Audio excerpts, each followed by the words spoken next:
I hope कि आप सभी बहुत ही अच्छे होंगे। तो फाइनली आज से हम लोग यहाँ पे अपने मोस्ट अवेटेड सब्जेक्ट बायोकेमिस्ट्री को स्टार्ट करने जा रहे हैं। और आप में से कई लोग काफ़ी ज़्यादा डिमांड कर रहे थे और कुछ लोगों को यहाँ पे बहुत ज़्यादा टफ भी लग रहा है। देखो यहाँ पे टफ तो नहीं कह सकते, हाँ इसके अंदर आप लोग को कुछ ऐसे पोर्शन देखने को मिलेंगे जिसको आप लोग को थोड़ा याद करना पड़ेगा। ठीक है, देखो यहाँ पे चीज़ें ना दो तरीके की होती हैं, एक जिसको आप लोग को समझना होता है और एक जिसको आप लोग को याद करना होता है। अब जैसे मान लो कोई केमिकल रिएक्शन है, तो उसमें जो स्टेप दिए हुए हैं वो आप लोग को याद ही करने पड़ेंगे। ठीक है, उसको आप लोग यहाँ पे समझ के कुछ नहीं कर सकते। तो यहाँ पे जो हमारी बायोकेमिस्ट्री है इसमें आप लोग को दोनों चीज़ों का कॉम्बिनेशन देखने को मिलेगा। यानी यहाँ पे आप लोग को समझने वाली चीज़ें भी मिलेंगी और याद करने वाली चीज़ें भी मिलेंगी। ठीक है, बाकी बातों को बहुत ज़्यादा आगे ना बढ़ाते हुए आप लोग कॉपी और पेन लेके बैठ जाइए और हम लोग अपना आज का वीडियो स्टार्ट करते हैं।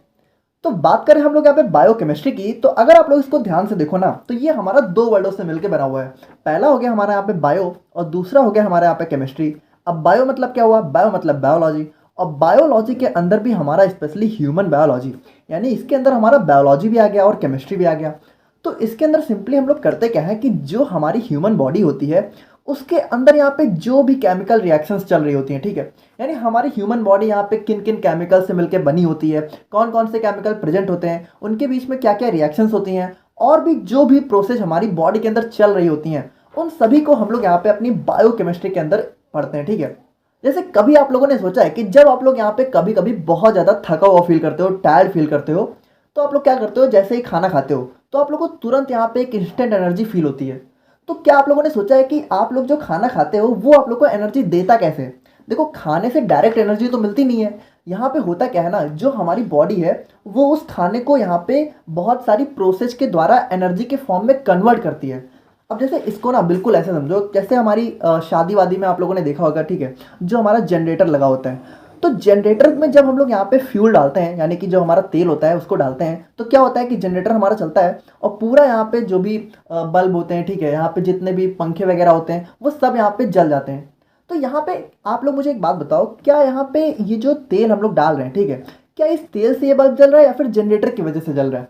जनरेटर की वजह से जल रहा है। देखो तेल की वजह से तो बल्ब जल नहीं रहा है। अगर मान लो यहाँ पे हम लोग डीजल लें, ठीक है, और डीजल में बल्ब को डाल दे, तो क्या बल्ब जलने लगेगा? नहीं जलने लगेगा ना। देखो यहाँ पे ये जनरेटर क्या करता है, ये जो हमारा फ्यूल होता है, जो भी हमारा तेल हम लोग डालते हैं, उसको यहाँ पे इलेक्ट्रिसिटी के फॉर्म में कन्वर्ट कर देता है। ठीक है, और उसकी वजह से क्या होता है, बल्ब हमारा यहाँ पे जलता है। तो उसी तरीके से अगर जनरेटर को आप लोग यहाँ पे बॉडी समझ लो, ठीक है, और ये जो तेल है इसको आप लोग खाना समझ लो, ठीक है, तो यहाँ पे हमारी बॉडी क्या करती है, देखो जनरेटर यहाँ पे क्या करता है, जनरेटर यहाँ पे चलता है, ठीक है, उसके अंदर बहुत सारी प्रोसेस होती है, यहाँ पे मशीन्स चलती हैं, वो उसको इलेक्ट्रिसिटी में कन्वर्ट करती हैं। उसी तरीके से हमारी बॉडी के अंदर ना बहुत सारे यहाँ पे केमिकल प्रोसेस होती हैं, ठीक है, जिसको करने के लिए हमारी बॉडी में बहुत सारे ऑर्गन्स होते हैं। तो वो सारी चीज़ें क्या करती हैं, इस खाने को यहाँ पे एनर्जी के फॉर्म में कन्वर्ट कर देती हैं, जिसकी वजह से क्या होता है, हमारी बॉडी को यहाँ पे तुरंत एक एनर्जी फील हो जाती है। तो यहाँ पे ये जो भी सारी केमिकल रिएक्शंस हैं, ठीक है, जो भी प्रोसेस है, उन सभी को ही हम लोग अपनी बायोकेमिस्ट्री के अंदर पढ़ने वाले हैं। यानी आप लोग समझ लो काफ़ी ज़्यादा मज़ा आने वाला है। वैसे मज़ा वजह तो होता नहीं है, ठीक है, ये सब तो स्कैम है। नहीं नहीं आएगा, ठीक है आएगा। तो जैसा कि हम लोगों ने देखा, जो हमारा बायोकेमिस्ट्री है वो यहाँ पे दो वर्ड से मिलकर बना हुआ है, बायो प्लस केमिस्ट्री, जिसमें जो हमारा बायो है वो हमारा यहाँ पे लिविंग बींग्स को रिफर करता है और जो हमारा केमिस्ट्री है वो यहाँ पे केमिकल रिएक्शंस को रिफर करता है। यानी कि हम लोग यहाँ पे सिंपली कह सकते हैं कि जो भी केमिकल रिएक्शंस हमारे यहाँ पे लिविंग बींग्स के अंदर, हमारी बॉडी के अंदर होती हैं, उन्हीं को हम लोग यहाँ पे अपनी बायोकेमिस्ट्री के अंदर जो है स्टडी करते हैं। अब यहाँ पे जो हमारा बायोकेमिस्ट्री वर्ड है ना, इसको सबसे पहले यहाँ पे कार्ल अलेक्जेंडर न्यूबर्ग ने इंट्रोड्यूस किया था। ठीक है, यानी इन्होंने ही सबसे पहले इस नाम की खोज की थी। अब यहाँ पे हम लोग अपने बायोकेमिस्ट्री के इंपॉर्टेंस की बात करें, यानी इसको हम लोग यहाँ पे क्यों पढ़ते हैं, तो यहाँ पे हमारी बॉडी के अंदर जो भी एक्टिविटी होती है उसको यहाँ पे अंडरस्टैंड करने के लिए, अपनी बॉडी को यहाँ पे एनालाइज करने के लिए, ठीक है, और यहाँ पे ये जानने के लिए जो हमारी लिविंग बींग्स हैं वो यहाँ पे किससे मिलके बने हुए हैं, कैसे यहाँ पे लाइफ की स्टार्टिंग हुई, ठीक है, और कैसे यहाँ पे ये सारी चीज़ें काम करती हैं, और कौन कौन से केमिकल्स हमारी बॉडी के अंदर होते हैं, ये सारी की सारी चीज़ें कहीं ना कहीं हम लोग अपनी बायोकेमिस्ट्री के अंदर ही स्टडी करते हैं। और उसके बाद यहाँ पे बात करें टू डायग्नोस द डिजीज, यानी कि हमारे बॉडी के अंदर जो भी बीमारियां हो जाती हैं उनको पहचानने के लिए। अब देखो जैसे हमारी बॉडी के अंदर जो भी रिएक्शंस होती हैं, जो भी प्रोसेस होती हैं, जब आप लोग को ये पता चल जाएगा तभी तो आप लोग पता लगा पाओगे कि हमारी बॉडी के अंदर प्रॉब्लम कहाँ पे हो रही है। देखो जैसे हमें कोई भी बीमारी होती है तो उसका मतलब क्या होता है, हमारी बॉडी के जो फंक्शंस हैं वो सही से काम नहीं कर रहे हैं। तो वो आप लोग कैसे पता लगाओगे? जब आप लोग को ये पता होगा कि वो फंक्शंस काम करते कैसे हैं। जैसे किसी चीज़ में अगर कोई गड़बड़ हुई है तो उसको आप लोग तभी पता लगा सकते हो जब आप लोग को उस चीज़ के बारे में अच्छे से पता हो। तो हमारी बॉडी के अंदर जब भी कोई गड़बड़ होती है तो उसको हम लोग तभी पता कर सकते हैं जब हमें अपनी बॉडी के बारे में पता हो, और बॉडी के बारे में हम लोग पता करेंगे अपनी बायोकेमिस्ट्री के अंदर। ठीक है, तो आप लोग समझ गए होंगे कि बायोकेमिस्ट्री को हम लोग यहाँ पे क्यों पढ़ते हैं और यहाँ पे इसके अंदर बेसिकली हम लोग को पढ़ना क्या क्या है। तो अब यहाँ से हम लोग अपना मेन सिलेबस स्टार्ट करते हैं। तो जो हमारी बायोकेमिस्ट्री है उसके अंदर यूनिट 1 में आप लोग को 2 टॉपिक दे रखे हैं। पहला हो गया हमारे यहाँ पे बायोमोलिक्यूल्स और दूसरा हो गया हमारे बायो एनर्जेटिक्स। तो सबसे पहले हम लोग यहाँ पे अपनी बायोमोलिक्यूल्स से स्टार्टिंग करेंगे। अब इसके अंदर बेसिकली आप लोग को 3-4 बायोमोलिक्यूल्स के बारे में पढ़ना है। जैसे हमारा कार्बोहाइड्रेट हो गया, न्यूक्लिक एसिड हो गया, लिपिड्स हो गए, प्रोटीन्स हो गए। ठीक है, तो इन सभी को हम लोग यहाँ पे एक सेपरेट वीडियो में देखेंगे, जिसमें आज की वीडियो में हम लोग बात करेंगे अपने कार्बोहाइड्रेट्स के ऊपर। बट उससे पहले हम लोग अपने बायोमोलिक्यूल्स का कंसेप्ट समझ लेते हैं। अब देखो, बायोमोलिक्यूल्स यानी कि ऐसे मॉलिक्यूल्स जो हमारी बॉडी के अंदर देखने को मिलते हैं। अब यहाँ पे बायोमोलिक्यूल्स क्या होते हैं? Biomolecules are the molecules that occurs naturally inside the living organism. ठीक है, यानी हमारी जो बॉडी है तो उसके अंदर जो भी मॉलिक्यूल्स हैं उन्हीं को हम लोग यहाँ पे बायोमोलिक्यूल्स बोलते हैं। Now generally most of the biomolecules contain carbon as major element, यानी कि जो भी हमारे बायोमोलिक्यूल्स होते हैं जिनके बारे में अभी हम लोग देखेंगे, उन सभी के अंदर कार्बन यहाँ पे एक मेजर एलिमेंट के फॉर्म में प्रेजेंट होता है। अब कार्बन के अलावा बात करें तो आप लोग को बायोमोलिक्यूल्स के अंदर जो है हमारा hydrogen, nitrogen, oxygen, phosphorus, sulphur और इसके अलावा भी और सारे एलिमेंट्स भी देखने को मिलते हैं। लेकिन जनरली आप लोग कह सकते हो कि अगर हम लोग हमारे जितने भी बायोमोलिक्यूल्स हैं उनके अंदर के मेन कंपोनेंट्स की बात करें तो आप लोग को carbon, hydrogen, nitrogen, oxygen, phosphorus, sulphur, ये 5-6 जो है एलिमेंट्स आप लोग को मेजर फॉर्म में देखने को मिलेंगे। अब बायोमोलिक्यूल्स को हम लोग यहाँ पे 2 कैटेगरी में क्लासिफाई कर सकते हैं। पहला हो गया हमारे यहाँ पे बायो माइक्रोमोलिक्यूल्स और दूसरा हो गया हमारे यहाँ पे बायो माइक्रोमोलिक्यूल्स। अब यहाँ पे आप लोग को 2 वर्ड समझने होंगे। एक हो गया हमारे यहाँ पे माइक्रो, ठीक है, और एक हो गया हमारे यहाँ पे माइक्रो। देखो यहाँ पे थोड़ा सा डिफरेंस समझना, वैसे हो सकता है आप लोग को पता भी हो। जैसे माइक्रो क्या होता है? माइक्रो मतलब होता है बहुत स्मॉल थिंग्स। ठीक है, जैसे आप लोगों ने माइक्रोस्कोप का नाम सुना होगा, तो माइक्रोस्कोप से क्या करते हैं हम लोग? अपने बैक्टीरिया वगैरह को देखने का काम करते हैं, जो कि हम लोग अपनी नेकेड आइज से नहीं देख सकते क्योंकि वो यहाँ पे बहुत छोटे होते हैं। तो इसीलिए यहाँ पे माइक्रो, यहाँ पे बहुत वेरी स्मॉल। ठीक है, और यहाँ पे माइक्रो का मतलब क्या होता है? देखो यहाँ पे डिफरेंस तो सिर्फ आई और ए का है, लेकिन यहाँ पे जमीन आसमान का फर्क हो जाता है। ठीक है, माइक्रो मतलब हो जाता है बहुत बड़े, ठीक है, वेरी बिग। तो यहाँ पे देखो, अब मॉलिक्यूल्स तो वैसे अपने आप में ही बहुत छोटे हैं, लेकिन अब उनके कैटेगरी में भी हम लोग देखें तो यहाँ पे 2 होते हैं। ठीक है, बायो माइक्रो मॉलिक्यूल्स यानी कि जो बहुत ज़्यादा छोटे मॉलिक्यूल्स होते हैं, और दूसरा होता है बायो माइक्रो मॉलिक्यूल्स यानी कि जो थोड़ा यहाँ पे साइज में बड़े होते हैं। अब जैसे बायो माइक्रो मॉलिक्यूल्स की बात करें तो हमारा जैसे अमीनो एसिड हो गया, न्यूक्लियोटाइड हो गया, ठीक है, मोनोसेक्राइड हो गया, वाटर हो गया, मिनरल्स हो गए। और बायो माइक्रो मॉलिक्यूल्स की बात करें तो हमारा प्रोटीन्स हो गया, न्यूक्लिक एसिड हो गया, कार्बोहाइड्रेट हो गया और लिपिड हो गया। अब देखो यहाँ पे जो आप लोग का सिलेबस है, ठीक है, जो आप लोग का बीफार्मा का सिलेबस है, उसमें ज़्यादातर बुक में आप लोग को इस तरीके से नहीं दिया हुआ है। आप लोग को डायरेक्ट यहाँ पे क्लासिफिकेशन ऑफ बायोमोलिक्यूल्स दिया हुआ है और आप लोग को ये 4 चीज़ें बता दी गई हैं। ठीक है, लेकिन यहाँ पे सही तरीका यही है। अब यहाँ पे हम लोग अपने बायो माइक्रो मॉलिक्यूल्स की बात करें तो जैसा कि हम लोगों ने देखा कि ये हमारे क्या होते हैं? स्मॉलेस्ट मॉलिक्यूल्स होते हैं, यानी साइज में बहुत ज़्यादा छोटे होते हैं। और यहाँ पे सबसे इंपॉर्टेंट बात, they are the building blocks of micro molecules. अब इस चीज़ को थोड़ा सा ध्यान से समझना। देखो, ये जो भी हमारे बायो माइक्रो मॉलिक्यूल्स हैं, यानी कि जो साइज में थोड़े बड़े होते हैं ना, ये यहाँ पे मिलके जो है इन्हीं सबसे मिलके बने होते हैं। देखो थोड़ा सा इसको समझना, यानी कि जो हमारे बायो माइक्रो मॉलिक्यूल्स हैं यही यहाँ पे आपस में कंबाइन होके इनको फॉर्म करते हैं, यानी इनका फॉर्मेशन हमारा इनके थ्रू होता है। देखो इसको ना बिल्कुल ऐसे समझो कि जैसे हमारी कोई भी दीवार होती है, ठीक है, कोई भी वॉल होती है, तो वॉल हमारी यहाँ पे छोटे छोटे ईंटों से मिलकर बनी हुई होती है। यानी हम लोग कह सकते हैं कि हमारी कोई भी दीवार है तो वो यहाँ पे अल्टीमेटली जो है हमारे ईंटों से मिलकर बनी हुई होती है। ठीक है, यानी ईंटें हमारी दीवार के क्या होते हैं? बिल्डिंग ब्लॉक्स होते हैं। उसी तरीके से जो हमारे प्रोटीन्स हैं, न्यूक्लिक एसिड है, कार्बोहाइड्रेट है, लिपिड्स हैं, ये सारे कहीं ना कहीं जो है इन सबसे ही मिलके बने होते हैं। जैसे यहाँ पे सिंपली समझना, जो हमारा प्रोटीन है ना, प्रोटीन ये हमारा यहाँ पे अमीनो एसिड से मिलके बना होता है। ठीक है, यानी अमीनो एसिड क्या होता है? हमारा प्रोटीन का बिल्डिंग ब्लॉक। यानी बहुत सारे अमीनो एसिड जब कंबाइन करते हैं, जैसे मान लो अगर अमीनो एसिड को हम लोग यहाँ पे इससे डिनोट करें तो यहाँ पे बहुत सारे जब ये कंबाइन करते हैं आपस में ना, तो ये यहाँ पे क्या करते हैं? प्रोटीन का फॉर्मेशन करते हैं। देखो जैसे प्रोटीन हो गया तो वो अमीनो एसिड से मिलकर बना होता है, न्यूक्लिक एसिड हो गया तो न्यूक्लियोटाइड से मिलकर बना होता है, यानी बहुत सारे न्यूक्लियोटाइड कंबाइन करके न्यूक्लिक एसिड बनाते हैं। और जैसे हमारा कार्बोहाइड्रेट हो गया, ठीक है, तो वो यहाँ पे मोनोसेक्राइड से मिलके, वैसे मोनोसेक्राइड भी अपने आप में एक कार्बोहाइड्रेट ही होता है, ठीक है, लेकिन जब मोनोसेक्राइड कंबाइन करते हैं तो वो यहाँ पे बिग कार्बोहाइड्रेट, जैसे हमारा यहाँ पे पॉलीसेक्राइड्स बनाते हैं, ठीक है। और यहाँ पे लिपिड्स की बात करें तो बहुत सारे फैटी एसिड जब कंबाइन करते हैं तो लिपिड्स का फॉर्मेशन करते हैं। यानी कि आप लोग समझ रहे हो कि ये हमारे क्या होते हैं, इन्हीं सबसे मिलके बने होते हैं। तो यहाँ पे जो हमारे बायो माइक्रो मॉलिक्यूल्स होते हैं, इनको हम लोग यहाँ पे building blocks of micro molecules बोलते हैं, ठीक है। देखो दो वर्ड याद रखना, माइक्रो मैक्रो, यानी माइक्रो क्या होते हैं, इनके बिल्डिंग ब्लॉक्स होते हैं। अब यहाँ पे माइक्रो मॉलिक्यूल्स को हम लोग मोनोमर्स भी बोलते हैं, यानी कि monomeric unit of micro molecules, ठीक है। अब बायो माइक्रो मॉलिक्यूल्स की बात करें तो यहाँ पे ये क्या होते हैं, लार्ज होते हैं, ठीक है। और यहाँ पे ये क्या होते हैं, they are made from many smaller building blocks, यानी कि ये बहुत सारे माइक्रो मॉलिक्यूल्स से मिलके बने हुए होते हैं। अब जैसा कि मैंने आप लोग को बताया कि जो आप लोग की बुक्स है, ठीक है, उनमें आप लोग को मेजरली इस तरीके से देखने को मिलेगा। यानी यहाँ पे टाइप्स ऑफ बायोमोलिक्यूल्स की बात करें अकॉर्डिंग टू आवर सिलेबस, तो यहाँ पे हमारे 4 मेजर टाइप के बायोमोलिक्यूल्स हमारी बॉडी में देखने को मिलते हैं। यहाँ पे हमारा कार्बोहाइड्रेट हो गया, लिपिड हो गया, प्रोटीन हो गया और न्यूक्लिक एसिड हो गया।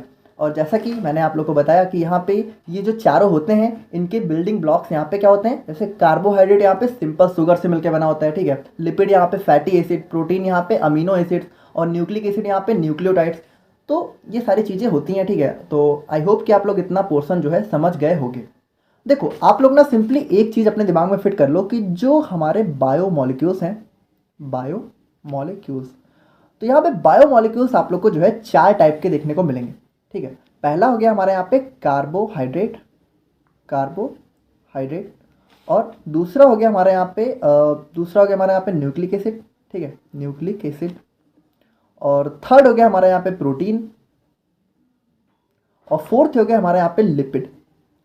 तो यहाँ पे देखो जो हमारा पूरा बायोकेमिस्ट्री का सिलेबस है, यानी 5 यूनिट मिला के आप लोग को इन्हीं चारों के बारे में डिटेल में पढ़ना है। देखो जो हमारी यूनिट 1 में, ठीक है, तो उसमें आप लोग को थोड़ा सा इन चारों का इंट्रोडक्शन पार्ट दिखना है, यानी कि इनके बारे में थोड़ी सी बेसिक नॉलेज लेनी है। और जो आगे की यूनिट्स हैं, जो भी यूनिट 2, यूनिट 3, यूनिट 4, उन सब में आप लोग को इन्हीं के बारे में डिटेल में पढ़ना है। तो इन चारों को आप लोग जो है अपने दिमाग में एकदम फिट कर लो, ठीक है। तो अब हम लोग यहाँ पे अपने आज की वीडियो के मेन टॉपिक के बारे में बात करते हैं, जो कि है हमारा कार्बोहाइड्रेट्स। अब कार्बोहाइड्रेट्स क्या होते हैं, देखो नाम तो आप लोगों ने जरूर सुन रखा होगा। इसको ना बिल्कुल ऐसे समझो कि आप लोग कोई भी खाना खाते हो, ठीक है, तो उसके अंदर मेजरली आप लोग को 3 ही चीज़ें देखने को मिलती हैं। देखो मैं मेजर की बात कर रहा हूँ, ठीक है, इसमें हम लोग यहाँ पे विटामिन और यहाँ पे अपने फाइबर्स को इंक्लूड नहीं कर रहे, ठीक है। मेजरली आप लोग को या तो प्रोटीन, ठीक है, या तो कार्बोहाइड्रेट, बेसिकली इन सभी का कॉम्बिनेशन देखने को मिलता है, ठीक है, और फैट्स। इन 3 चीज़ों का कॉम्बिनेशन आप लोगों को किसी भी खाने में देखने को मिलता है। अब किसी में प्रोटीन ज़्यादा होता है, किसी में कार्बोहाइड्रेट ज़्यादा होता है, किसी में फैट ज़्यादा होता है, लेकिन बेसिकली ये तीनों ही चीज़ें आप लोगों को लगभग हर फूड के अंदर ही देखने को मिलती हैं। तो यहाँ पे देखो जो हमारा प्रोटीन है ना, ये तो हमारी बॉडी को जो है मतलब मसल वगैरह को बिल्ड करने में काम आता है, ठीक है। जितने भी जिम रैट्स होते हैं तो उन सभी के लिए प्रोटीन तो बहुत नेसेसरी है। तो ये तो हमारी बॉडी को समझ लो ग्रो कराने में हेल्प करता है। और जो हमारा फैट है, तो फैट तो आप लोग को पता ही है, ठीक है, हमारी बॉडी में फैट के रूप में जो है इकट्ठा हो जाता है, ठीक है। लेकिन यहाँ पे देखो जो भी खाना हम लोग खाते हैं ना, तो हम लोग को जो एनर्जी होती है वो हमारी कार्बोहाइड्रेट्स के थ्रू ही मिलती है। यानी कार्बोहाइड्रेट ही हमारे खाने का वो पार्ट होता है जो कि हमें एनर्जी प्रोवाइड करने का काम करता है। अब कार्बोहाइड्रेट्स क्या होते हैं, देखो इसको थोड़ा सा हम लोग यहाँ पे थ्योरी पोर्शन में समझते हैं। जैसे carbohydrates are the most abundant naturally occurring organic compounds और मॉलिक्यूल्स इन द नेचर। यानी कि जो हमारा नेचर है उसमें सबसे ज़्यादा मोस्ट अबंडेंट, यानी बहुत ज़्यादा अमाउंट में हमें कार्बोहाइड्रेट देखने को मिलता है। और यहाँ पे ये क्या होता है, एक ऑर्गेनिक कंपाउंड होता है। अब देखो यहाँ पे कार्बोहाइड्रेट का सबसे सिंपल और बेसिक एग्जांपल होता है हमारा यहाँ पे ग्लूकोज। अब ग्लूकोज के बारे में तो आप लोगों ने जरूर सुन रखा होगा। इसका फॉर्मूला क्या होता है हमारा, C6H12O6, ठीक है। तो यहाँ पे अगर आप लोग देखो तो ये हमारा क्या है, ये हमारा एक ऑर्गेनिक कंपाउंड है जिसमें आप लोग को कार्बन, हाइड्रोजन और उसके साथ साथ ऑक्सीजन यहाँ पे डेरिवेटिव के फॉर्म में देखने को मिल रहा है। तो यहाँ पे जो हमारे ग्लूकोज है वो यहाँ पे सबसे ज़्यादा अमाउंट में हमें देखने को मिलते हैं। अब carbohydrates are simply defined as the biomolecules containing carbon, hydrogen and oxygen in the ratio of 1:2:1। यहाँ पे इसको थोड़ा सा समझना, यहाँ पे जो हमारा कार्बोहाइड्रेट होता है तो उसके अंदर आप लोग को कार्बन, हाइड्रोजन और ऑक्सीजन यहाँ पे 1:2:1 के रेशियो में जनरली देखने को मिलते हैं। देखो जनरली यहाँ पे 1-2 एक्सेप्शन केस भी आप लोगों को देखने को मिलेगा। अब यहाँ पे देखो इस चीज़ से समझ क्या रहे हो, यहाँ पे इस रेशियो का क्या मतलब होता है। देखो अगर हम लोग यहाँ पे 1 की जगह पे 6 पुट करें, ठीक है, तो यहाँ पे अगर इन पूरे रेशियो को 6 से मल्टीप्लाई करें तो हमारा क्या आ जाएगा 6 रेशियो, और यहाँ पे 6 2 जा 12 और फिर 6 1 जा 6। तो यहाँ पे अगर आप लोग देखो ग्लूकोज के एग्जाम्पल में देखो तो यहाँ पे देखो यही रेशियो तो देखने को मिलता है, C6 होते हैं, ठीक है, H12 होते हैं, और यहाँ पे ऑक्सीजन कितना होता है, 6 होता है। तो यहाँ पे अगर हम लोग एक सिंपल रेशियो की बात करें तो वो हमारा ये होता है, ठीक है। अब यहाँ पे देखो इनको हम लोग जो है हाइड्रेट्स ऑफ कार्बन के नाम से भी जानते हैं। अभी इसको थोड़ा सा हम लोग आगे एक्सप्लेन करेंगे, ठीक है। अभी आप लोग सिंपली समझो, since most of the carbohydrates are sweet in taste hence they are also known as sugar. यानी कि देखो यहाँ पे इस चीज़ को थोड़ा समझना, जो हमारे कार्बोहाइड्रेट्स होते हैं ना वो जनरली स्वीट टेस्ट के होते हैं, इसीलिए कार्बोहाइड्रेट्स को हम लोग यहाँ पे सिंपल शुगर के नाम से भी जानते हैं। लेकिन देखो सारे कार्बोहाइड्रेट भी यहाँ पे स्वीट नहीं होते हैं, ठीक है, इसको भी हम लोग आगे देखेंगे। अब यहाँ पे इसके अलावा हम लोग जो है इसको सैकेराइड्स के नाम से भी जानते हैं। तो हम लोगों ने क्या देखा कि जो हमारा कार्बोहाइड्रेट है, ठीक है, तो इसको हम लोग यहाँ पे शुगर के नाम से भी जानते हैं, ठीक है, शुगर भी, और इसके अलावा सैकेराइड भी बोलते हैं, ठीक है, और इसके अलावा क्या बोलते हैं, हाइड्रेट्स ऑफ कार्बन, ठीक है। तो इन तीनों नामों से हमारा यहाँ पे कार्बोहाइड्रेट्स हमें देखने को मिलता है। और अब यहाँ पे कार्बोहाइड्रेट्स की एक जनरल फॉर्मूला की बात करें तो ये होता है हमारे यहाँ पे CnH2ON। अब इस चीज़ का क्या मतलब है, इसको थोड़ा सा समझना। देखो यहाँ पे जनरल फॉर्मूला है, जनरल फॉर्मूला हमारा क्या है, Cn और H2O, ठीक है, होल पावर n। अब यहाँ पे इस चीज़ से क्या मतलब है कि यहाँ पे जो हमारा n है, अगर मान लो हम लोग ग्लूकोज का ही एग्जाम्पल लें तो n को अगर हम लोग यहाँ पे इस फॉर्मूले में 6 पुट करें तो यहाँ पे देखो क्या हो जाएगा, Cn, n हमारा क्या हो गया 6, ठीक है, और उसके बाद H2O होल पावर n। अब अगर हम लोग इस ब्रैकेट को ओपन करें तो यहाँ पे देखो क्या हो जाएगा, C6, और यहाँ पे सॉरी ये तो हमारा 6 हो गया ना, n हमारा 6 हो गया, तो 2 को 6 से मल्टीप्लाई करेंगे तो कितना हो जाएगा, H12, ठीक है, और उसके बाद यहाँ पे इसको उठाओ और O हमारा कितना हो जाएगा, 6। तो देखो यहाँ पे ये जो हमारा जनरल फॉर्मूला है, इस फॉर्मूले में 6 पुट करने पर क्या आ गया, हमें मिल गया यहाँ पे C6H12O6, जो कि हमारा क्या है, ग्लूकोज है। यानी कि यहाँ पे जो है हम अपनी n की वैल्यू को चेंज करके डिफरेंट कार्बोहाइड्रेट्स को फाइंड कर सकते हैं। लेकिन यहाँ पे एक चीज़ ध्यान रखना, ये हमारा एक जनरल फॉर्मूला ही है जो कि कभी कभी इनवैलिड भी हो जाता है। यानी यहाँ पे हमें कुछ ऐसे कार्बोहाइड्रेट्स भी देखने को मिलते हैं जो कि इस फॉर्मूले में फिट नहीं होते हैं, ठीक है। अब यहाँ पे अगर हम लोग अपने कार्बोहाइड्रेट्स को केमिकली डिफाइन करना चाहें, अब देखो चाहो तो आप लोग ये पोर्शन स्किप कर सकते हो, ठीक है, लेकिन यहाँ पे कुछ छूटे ना इसलिए हम लोगों ने इसको भी इंक्लूड कर लिया है। तो यहाँ पे जो हमारे कार्बोहाइड्रेट्स हैं वो यहाँ पे ऑप्टिकली एक्टिव पॉलीहाइड्रोक्सी एल्डिहाइड्स और कीटोन्स और the compounds which gives such units on hydrolysis. देखो यहाँ पे अभी आप लोग को थोड़ा सा समझ में नहीं आएगा, अभी हम लोग जब आगे देखेंगे अपने मोनोसैकेराइड्स को तब आप लोग को ज़्यादा समझ में आ जाएगा। बाकी आप लोग थोड़ा शॉर्ट में समझो कि जो हमारे कार्बोहाइड्रेट्स हैं वो ऑप्टिकली एक्टिव कंपाउंड होते हैं। अब यहाँ पे हम लोग बहुत डीप में नहीं जाएंगे, आप लोग सिंपली समझो कि ऐसे कंपाउंड्स जिन पे प्लेन पोलराइज्ड लाइट पास करने पर वो यहाँ पे बेंड हो जाती है, उनको हम लोग ऑप्टिकली एक्टिव कंपाउंड बोलते हैं। तो जो हमारा कार्बोहाइड्रेट है वो यहाँ पे ऑप्टिकली एक्टिव होता है और इसके अंदर आप लोग को एल्डिहाइड और कीटोन ग्रुप देखने को मिलते हैं। देखो एल्डिहाइड और कीटोन हमारा क्या होता है, फंक्शनल ग्रुप होता है। अगर आप लोग को नहीं पता है तो पहले यूनिट 1 को अच्छे से देख लेना, ठीक है, ऑर्गेनिक केमिस्ट्री में। और यहाँ पे या फिर ऐसे कंपाउंड्स जो कि यहाँ पे ये सारे यूनिट्स जो है हाइड्रोलिसिस पे देते हैं। अब हाइड्रोलिसिस क्या होता है, देखो लिसिस मतलब होता है ब्रेकडाउन और हाइड्रो मतलब होता है वाटर। यानी कि किसी चीज़ के ब्रेकडाउन के लिए जब हम लोग वाटर का यूज करते हैं तो उसको हम लोग बोलते हैं हाइड्रोलिसिस। यानी कि जो हमारे कार्बोहाइड्रेट्स हैं अगर हम लोग इसका वाटर में ब्रेकडाउन कराते हैं तो या तो ये हमें जो है इस तरीके की जो यूनिट्स है उनको जो है ब्रेकडाउन करने पर दे दे, या फिर इसी तरीके का कंपाउंड है तो वो हमारा कार्बोहाइड्रेट होता है। देखो अगर आप लोग को नहीं समझ में आया तो कोई बात नहीं है, ये पोर्शन आप लोग स्किप कर सकते हो, इतना बहुत है, ठीक है। और अब बात करें हम लोग यहाँ पे फंक्शंस ऑफ कार्बोहाइड्रेट्स के बारे में, तो ये यहाँ पे हमारा most abundant source of energy होता है। यानी हमारी बॉडी के अंदर सबसे मेजर एनर्जी का सोर्स होता है कार्बोहाइड्रेट, ठीक है। और उसके बाद यहाँ पे they are also use dash stored form of energy.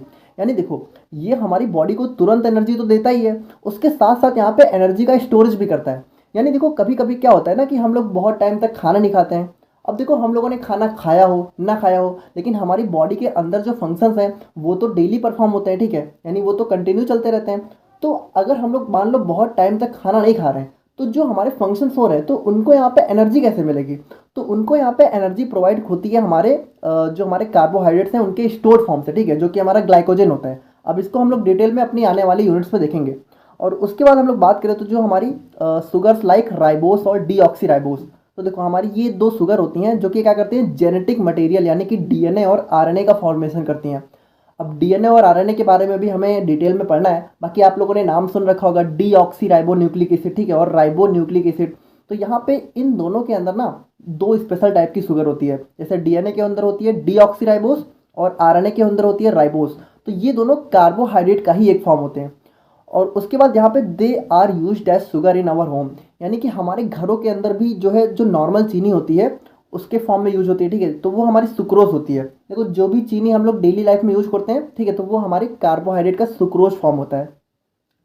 और उसके बाद यहाँ पे दे serves as important constituents in connective tissue, यानी कि जो हमारी बॉडी का कनेक्टिव टिश्यू है उसमें भी हमारा ये एक इंपॉर्टेंट मेजर रोल प्ले करता है।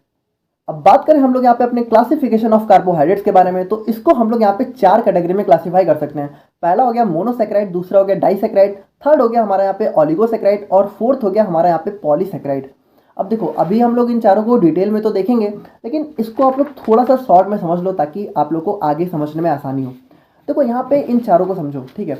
यहाँ पे पहला हमारा क्या है मोनोसेक्राइड, और दूसरा है डाई, थर्ड है ऑलिगो और फोर्थ है पॉली। इसको थोड़ा सा ध्यान से समझना। देखो मोनो, मोनो मतलब क्या होता है? देखो मोनो मतलब होता है सिंगल, ठीक है, सिंगल, है ना। तो यहाँ पे जो मोनोसेक्राइड है ना, यहाँ पे आप लोगों को कार्बोहाइड्रेट का सिंगल फॉर्म देखने को मिलेगा।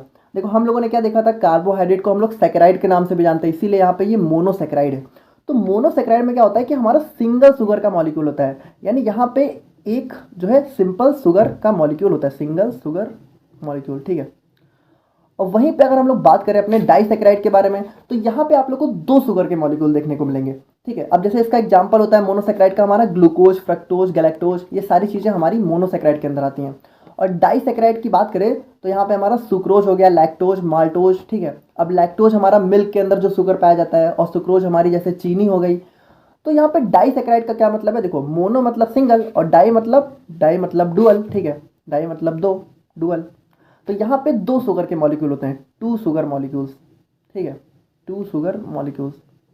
देखो इस चीज़ को बस थोड़ा सा समझ लो, बाकी इसमें कुछ है नहीं। और वहीं पे बात करें हम लोग जो है अपने ऑलिगोसेक्राइड के बारे में, थोड़ा सा ध्यान से देखना। देखो ऑलिगोसेक्राइड में क्या होगा, ऑलिगोसेक्राइड में आप लोग को 2 से लेके 10 तक शुगर मॉलिक्यूल्स देखने को मिल सकते हैं, ठीक है। अब यहाँ पे देखो 2 वाला तो हमारा डाई में आ गया, फिर यहाँ पे क्यों इंक्लूड हो रहा है? तो देखो यहाँ पे जो हमारा डाइसेक्राइड है ना, वो ऑलिगोसेक्राइड का ही एक पार्ट है, लेकिन हम लोग इसको अलग से इसलिए देख रहे हैं क्योंकि ये हमारा बहुत इंपॉर्टेंट होता है। यानी ऑलिगोसेक्राइड के अंदर जो हमारा डाइसेक्राइड होता है, देखो यहाँ पे 2 डाई हो गया, ठीक है, 3 ट्राई, 4 टेट्रा, लेकिन इन सभी में जो हमारा डाई है वो बहुत ज़्यादा इंपॉर्टेंट होता है, ठीक है। ज़्यादातर हमें जो है यही देखने को मिलता है, तो इसीलिए इसको हम लोग थोड़ा सा अलग से पढ़ रहे हैं। बाकी ऑलिगोसेक्राइड के अंदर का ही पार्ट होता है। तो ऑलिगो में क्या होते हैं, 2 से लेके 10 तक जो है शुगर मॉलिक्यूल्स होते हैं। और वहीं पे पॉलीसेक्राइड की बात करें तो अगर 10 से भी ज़्यादा शुगर मॉलिक्यूल हैं, ठीक है, मोर देन 10, यहाँ पे कितने भी हो सकते हैं, ठीक है, 1000, 100, कितने भी, तो उसको हम लोग यहाँ पे पॉलीसेक्राइड के अंदर क्लासीफाई करते हैं। अब इसको ना बिल्कुल थोड़ा सा अगर आसानी से समझो, तो मान लो अगर हम लोग एक शुगर मॉलिक्यूल्स को इससे दिखाएं, ठीक है, एक सर्कल से, तो यहाँ पे मोनो के अंदर क्या हो गया, सिंगल हो गया। अब डाई के अंदर की बात करें तो यहाँ पे देखो डबल हो गया, ठीक है, 2 शुगर मॉलिक्यूल। अब अगर ऑलिगो की बात करें तो यहाँ पे देखो इसके अंदर ना बहुत सारे, अब जैसे इसके अंदर 2 से 10 होते हैं, तो मान लो अगर 2 है तो 2 हो गया, ठीक है, और अगर 3 है तो 3 हो गया, और 4 है तो 4 हो गया, ठीक है, और 5 है तो 5 हो गया। इसी तरीके से आप लोग समझ सकते हो, ठीक है। तो जितने यहाँ पे मतलब जितने इसके अंदर शुगर मॉलिक्यूल्स होंगे उस तरीके से आप लोग समझ सकते हो, ठीक है। अब यहाँ पे देखो होता क्या है, जैसे जो हमारा मोनोसेक्राइड है, ठीक है, मोनोसेक्राइड, तो इसमें हमारा सिंगल ही तो शुगर का मॉलिक्यूल है। अब अगर मान लो इसको हम लोग अपने वाटर के अंदर डिजॉल्व करें, ठीक है, हमारा कोई वाटर है, ठीक है, और इसके अंदर हम लोग इसको डिजॉल्व करें ब्रेक डाउन कराने के लिए, यानी कि बात करें हम लोग इसका हाइड्रोलिसिस कराएं। देखो हम लोगों ने अभी देखा ना, हाइड्रोलिसिस का मतलब क्या होता है, जब हम लोग किसी चीज़ का वाटर के अंदर ब्रेक डाउन कराते हैं।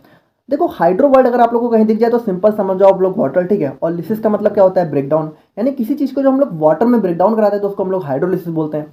तो अगर हम लोग मोनोसेक्राइड का वाटर के अंदर हाइड्रोलिसिस करा रहे हैं, तो यहाँ पे देखो ये तो सिंगल ही है ना, तो इसका कोई ब्रेकडाउन होगा, इसका कोई भी ब्रेकडाउन नहीं होगा, यानी मोनोसेक्राइड का यहाँ पे ब्रेकडाउन नहीं होता है। लेकिन वहीं पे अगर हम लोग डाइसेक्राइड की बात करें तो यहाँ पे देखो अगर हम लोग अपने डाइसेक्राइड का हाइड्रोलिसिस कराएं, तो यहाँ पे देखो अगर हम लोग इसको ब्रेक करें तो यहाँ पे ये 2 शुगर मॉलिक्यूल में ब्रेक हो सकता है, यानी हम लोग कह सकते हैं कि डाइसेक्राइड, ध्यान से समझना, देखो ये यही सबसे इंपॉर्टेंट पार्ट है, बाकी इसमें कुछ है ही नहीं। अगर हम लोग अपने डाइसेक्राइड का हाइड्रोलिसिस कराएंगे तो हमें यहाँ पे 2 मोनोसेक्राइड मॉलिक्यूल्स देखने को मिलेंगे। देखो सिंगल हमारा मोनो होता है ना, तो 2 मोनो को जोड़ दिया तो हमारा डाई बन गया, तो यहाँ पे हमें 2 मोनोसेक्राइड देखने को मिलेंगे। और अगर मान लो ऑलिगो का कराएं तो ऑलिगो में हमारे कितने होते हैं, 2 से लेके 10 तक, तो अगर मान लो 2 है तो हमें 2 देगा, ठीक है, 3 है तो 3 मोनोसेक्राइड मॉलिक्यूल्स, ठीक है, तो 4 है तो 4 मोनोसेक्राइड मॉलिक्यूल्स। तो आप लोग समझ गए ना कि जितने शुगर मॉलिक्यूल्स यहाँ पे जुड़ के बने होंगे, हाइड्रोलिसिस कराने पे हमें उतने ही ब्रेक डाउन करके वापस से मिल जाएंगे। तो ये यहाँ पे इसके अंदर कुछ मेजर बातें होती हैं, बाकी हम लोग थोड़ा सा यहाँ पे थ्योरी पोर्शन में समझ लेते हैं, ठीक है। अब जैसे इसके एग्जांपल की बात करें तो हम लोगों ने ऑलरेडी बात कर ली, जैसे ग्लूकोज, फ्रक्टोज, गैलेक्टोज हमारा मोनोसेक्राइड हो गया, सुक्रोज, लैक्टोज, माल्टोज डाइसेक्राइड, और उसके बाद रैफिनोज और स्टेकियोज हमारा ऑलिगोसेक्राइड हो गया, ठीक है। और स्टार्च, ग्लाइकोजन, सेलुलोज ये हमारे पॉलीसेक्राइड के एग्जांपल्स हो गए। अब यहाँ पे जो हमारे मोनोसेक्राइड है, ठीक है, डाइसेक्राइड, ऑलिगोसेक्राइड, इन सब का हम लोग थोड़ा सा यहाँ पे थ्योरी पोर्शन देख लेते हैं। बाकी एक बेसिक आइडिया तो आप लोग यहाँ पे समझ ही चुके हो। जैसे मोनोसेक्राइड हमारे क्या होते हैं, सिंपल शुगर होते हैं या फिर सिंपलेस्ट फॉर्म ऑफ कार्बोहाइड्रेट होते हैं। अब इनका यहाँ पे फर्दर हाइड्रोलिसिस नहीं हो सकता है क्योंकि ये तो सिंगल ही होते हैं। अब हमारा जो नेचर है ना, उसमें हमें लगभग जो है 20 मोनोसेक्राइड्स यहाँ पे देखने को मिलते हैं। और यहाँ पे जनरली जो है ये स्वीट टेस्ट के होते हैं। और एग्जाम्पल की बात करें तो हमारा ग्लूकोज, फ्रक्टोज, लैक्टोज जो है इनके एग्जाम्पल्स के अंदर आ जाता है। अब यहाँ पे अगर हम लोग अपने मोनोसेक्राइड के क्लासिफिकेशन की बात करें, देखो ये हमारा थोड़ा सा ज़्यादा इंपॉर्टेंट है, इसीलिए इसके बारे में हम लोग थोड़ा सा ज़्यादा देख लेते हैं। बाकियों के बारे में आप लोग को बस थोड़ा थोड़ा सा लिख देना है। अब जैसे मोनोसेक्राइड को हम लोग यहाँ पे दो कैटेगरी पे क्लासीफाई कर सकते हैं, ठीक है, यानी दो अलग अलग बेसिस पे। एक हो गया हमारा यहाँ पे based on number of carbon atom, यानी कि जो हमारा कार्बोहाइड्रेट है, यानी कि जो हमारा मोनोसेक्राइड है उसके अंदर कितने कार्बन एटम है। और दूसरा हो गया बेस्ड ऑन फंक्शनल ग्रुप, यानी कि कौन सा फंक्शनल ग्रुप हमारा उसके ऊपर प्रेजेंट है। अब जैसे अगर नंबर ऑफ कार्बन एटम के बेस पे बात करें तो हमारा देखो ट्राइओसिस में क्या हो गया, 3 कार्बन। देखो ट्राई मतलब 3, ठीक है, टेट्रा मतलब कार्बन 4 हो गए, और पेंटोस मतलब कार्बन 5 हो गए, और हेक्सोसिस मतलब कार्बन 6 हो गए।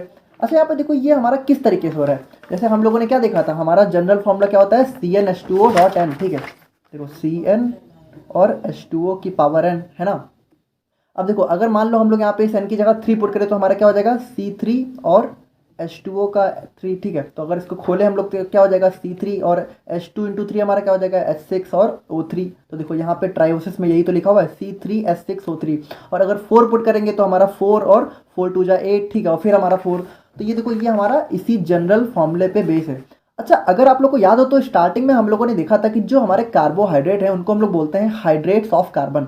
तो यहाँ पे इस वाले फॉर्मूले में देखो तो हमारा क्या है, H2O मतलब क्या होता है, वाटर। और वाटर को हम लोग यहाँ पे किससे डिनोट करते हैं, हाइड्रो से। तो यहाँ पे देखो ये हमारा हाइड्रेट्स हो गया, और यहाँ पे ये क्या है, ये हमारा कार्बन है। तो यहाँ पे देखो इस तरीके से आप लोग बोल सकते हो कि हमारा कार्ब जो है हाइड्रेट्स होते हैं कार्बन के, ठीक है।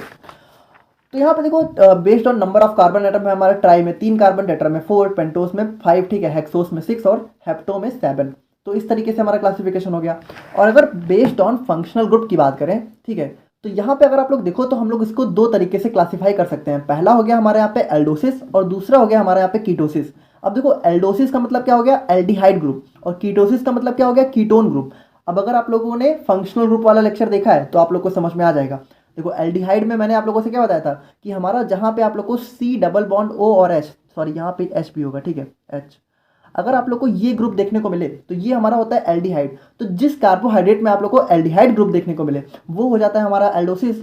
और जिस कार्बोहाइड्रेट में आप लोग को कीटोन ग्रुप देखने को मिले, अब कीटोन हमारा क्या होता है, जब आप लोग को C डबल बॉन्ड के दोनों तरफ कार्बन की चेन देखने को मिले। तो यहाँ पे देखो C डबल बॉन्ड के दोनों तरफ कार्बन है, इधर भी कार्बन इधर भी कार्बन। यहाँ पे देखो C डबल बॉन्ड है लेकिन उसके ऊपर कोई कार्बन नहीं है, लेकिन यहाँ पे दोनों तरफ कार्बन है। तो जब दोनों तरफ कार्बन है तो हमारा कीटोन ग्रुप हो गया। और जब मतलब कार्बन सिर्फ एक ही साइड है, ठीक है, कार्बन की चेन, तो हमारा क्या हो गया, एल्डिहाइड ग्रुप हो गया। तो एल्डिहाइड ग्रुप है तो एल्डोसिस, कीटोन ग्रुप है तो कीटोसिस। आई होप कि समझ गए होगे, ठीक है आप लोग। और बात करें हम लोग यहाँ पे डाइसेक्राइड्स के बारे में, तो जब हम लोग यहाँ पे 2 मोनोसेक्राइड्स को यहाँ पे कंबाइन करते हैं तो हमारा डाइसेक्राइड फॉर्म होता है। या फिर हम लोग कह सकते हैं कि डाइसेक्राइड को यहाँ पे हाइड्रोलिसिस कराने पे हमें 2 मोनोसेक्राइड्स के मॉलिक्यूल्स देखने को मिलते हैं। और यहाँ पे डाइसेक्राइड में क्या होता है, 2 monosaccharides units are held together by glycosidic bond. यहाँ पे देखो ये जो 2 मोनोसेक्राइड होते हैं ना, इन दोनों के बीच में जो बॉन्ड होता है वो हमारा ग्लाइकोसिडिक बॉन्ड होता है, जिसकी वजह से ये यहाँ पे जुड़े होते हैं, ठीक है। और यहाँ पे ये क्या होता है, दे आर क्रिस्टलाइन, यानी क्रिस्टलाइन नेचर के होते हैं, वाटर सॉल्युबल होते हैं, और टेस्ट में यहाँ पे स्वीट होते हैं। अब एग्जांपल हमारा इसका हो गया सुक्रोज, लैक्टोज और माल्टोज। तो सुक्रोज हमारे जो होम में शुगर पाई जाती है, और लैक्टोज हमारे मिल्क के अंदर जो शुगर होती है। और ऑलिगोसेक्राइड की बात करें तो यहाँ पे जब 2 से 10 मॉलिक्यूल होते हैं, ठीक है, शुगर के। तो अब उसके बाद यहाँ पे देखो ये हमारे लेस स्वीट होते हैं, ठीक है, ज़्यादा मीठे नहीं होते हैं, और लेस वाटर सॉल्युबल भी होते हैं। अब इसका एग्जांपल हो गया हमारे यहाँ पे रैफिनोज, स्टैकियोस। और पॉलीसेक्राइड की बात करें तो जब हमें यहाँ पे 10 से ज़्यादा शुगर मॉलिक्यूल्स देखने को मिले तो हमारा पॉलीसेक्राइड हो गया। अब इसके अंदर ना हमें 100 और 1000 तक के मोनोसेक्राइड यूनिट्स देखने को मिल सकती हैं, ठीक है। आप लोग समझ रहे हो काफ़ी ज़्यादा बड़ी और कॉम्प्लेक्स यहाँ पे ये जो है हमें कार्बोहाइड्रेट देखने को मिलते हैं। और यहाँ पे ये क्या होता है ना, इनका जो टेस्ट है वो भी ज़्यादा स्वीट नहीं होता है। तो ये इसकी एक बहुत इंपॉर्टेंट प्रॉपर्टी है जो आप लोग को याद रखनी है। और यहाँ पे इसको हम लोग ग्लाइकन्स के नाम से भी जानते हैं। और एग्जाम्पल हो गया हमारे यहाँ पे स्टार्च और ग्लाइकोजन। अब यहाँ पे देखो हमारा लिपिड्स क्या होता है। देखो ये सारी चीज़ें आप लोग हटाओ, आप लोग ना सिंपली समझो कि हमारे घर में जितने भी फैट्स होते हैं और जो भी ऑयल्स होते हैं वही सारे हमारे लिपिड्स होते हैं। अब ऑयल्स की बात करें तो हमारे घर में जितने भी तेल होते हैं, हाँ ठीक है, जितना भी आप लोग को ऑयल पोर्शन देखने को मिलता है वो सारे के सारे हमारे लिपिड्स होते हैं। और फैट्स की बात करें तो जैसे हमारा फैट में हमारा घी हो गया, ठीक है, और हमारा आप कह सकते हो बटर हो गया, यानी जो भी चीज़ें हमारी रूम टेम्परेचर पे सॉलिड देखने को मिलती हैं, जैसे बटर हमारा सॉलिड होता है ना, और घी भी हमारा नॉर्मली जो है हमें सॉलिड देखने को मिलता है, तो वो सारी चीज़ें हमारी फैट्स होती हैं। और ऑयल्स तो आप लोग जानते ही हो, तो यही यहाँ पे कंबाइंड फॉर्म में हमारा लिपिड्स होता है बस, ठीक है। अब यहाँ पे जैसे इसके थोड़ा सा थ्योरी पोर्शन को अगर हम लोग डिस्कस करें तो यहाँ पे हमारा जो लिपिड है ना, ये हमारे ग्रीक वर्ड लाइपोस से डिराइव किया गया, जिसका मतलब होता है हमारा फैट। अब यहाँ पे देखो लिपिड को अगर हम लोग जो है एक डेफिनेशन देना चाहें इसकी, तो हमारे क्या होता है, lipids can be defined as organic substances, ठीक है, that are relatively insoluble in water but soluble in organic solvents. यानी कि यहाँ पे जो हमारे लिपिड्स होते हैं ना, ये यहाँ पे हमारे ऑर्गेनिक होते हैं, ठीक है, और यहाँ पे वाटर में इनसॉल्युबल होते हैं। अब अगर आप लोग को पता हो तो लिपिड के अंदर हमारा क्या होता है, ऑयल होता है, और ऑयल आप लोग को पता है कि वाटर में इनसॉल्युबल होता है, ठीक है, कभी भी तेल पानी में मिलता नहीं है। तो बस वही चीज़ तो है, कुछ नया तो है नहीं, ठीक है, आप लोग को पता ही है। लेकिन अगर बात करें हम लोग जैसे ऑर्गेनिक सॉल्वेंट्स की, जैसे हमारा ईथर हो गया, क्लोरोफॉर्म हो गया, बेंजीन हो गया, तो इनके अंदर ये यहाँ पे सॉल्युबल होता है। अब देखो यहाँ पे ना वाटर में जो सारे लिपिड्स हैं, ऐसा नहीं है कि पूरी तरीके से ही इनसॉल्युबल होते हैं, कुछ कुछ हमारे ऐसे लिपिड्स भी होते हैं जो वाटर में थोड़ा सा सॉल्युबल होते हैं, लेकिन देखो पूरी तरीके से कभी सॉल्युबल नहीं होंगे। अब यहाँ पे ये क्या होता है, they are hydrophobic in nature.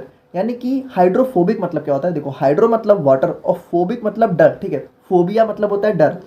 तो यहाँ पे हाइड्रोफोबिक का मतलब है कि किसी चीज़ से डरना, यानी वाटर से डरना। तो ये वाटर से डरते हैं, जैसे वाटर में इनसॉल्युबल होते हैं तो वाटर इनको बिल्कुल भी पसंद नहीं होता है ना। यहाँ पे मतलब अब फोबिया से अब डरते क्या, मतलब ऐसा थोड़ी है, आप लोग समझ रहे हो ना, एक कहने की बात होती है। अब जैसे unlike the proteins, nucleic acid and carbohydrates, lipids are not polymer. अब इस चीज़ को थोड़ा सा आप लोग समझना। देखो लास्ट वीडियो में हम लोगों ने क्या देखा था कि हमारे जो बायोमोलिक्यूल्स हैं वो दो टाइप के होते हैं। एक होता है हमारा यहाँ पे बायो माइक्रो, ठीक है, और एक होता है हमारे यहाँ पे बायो माइक्रो। अब ये जो हमारे बायो माइक्रो हैं, ये हमारे इसी बायो माइक्रो से तो मिलके बने होते हैं। तो यहाँ पे जो हमारे बायो माइक्रो होते हैं, ठीक है, इनको हम लोग बोलते हैं मोनोमर्स। और जो हमारे बायो माइक्रो मॉलिक्यूल्स होते हैं इनको जनरली हम लोग पोलाइमर्स बोलते हैं, ठीक है, पोलाइमर्स।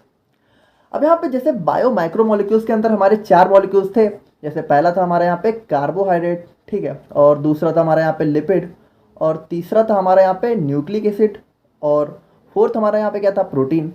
तो यहाँ पे जैसे देखो जो हमारा कार्बोहाइड्रेट है, अगर इसकी बात करें तो चलो ये तो हमारा सिंपल शुगर से मिलकर बना होता है, ठीक है, और अगर न्यूक्लिक एसिड की बात करें तो ये हमारा सिंपली न्यूक्लियोटाइड से मिलकर बना होता है।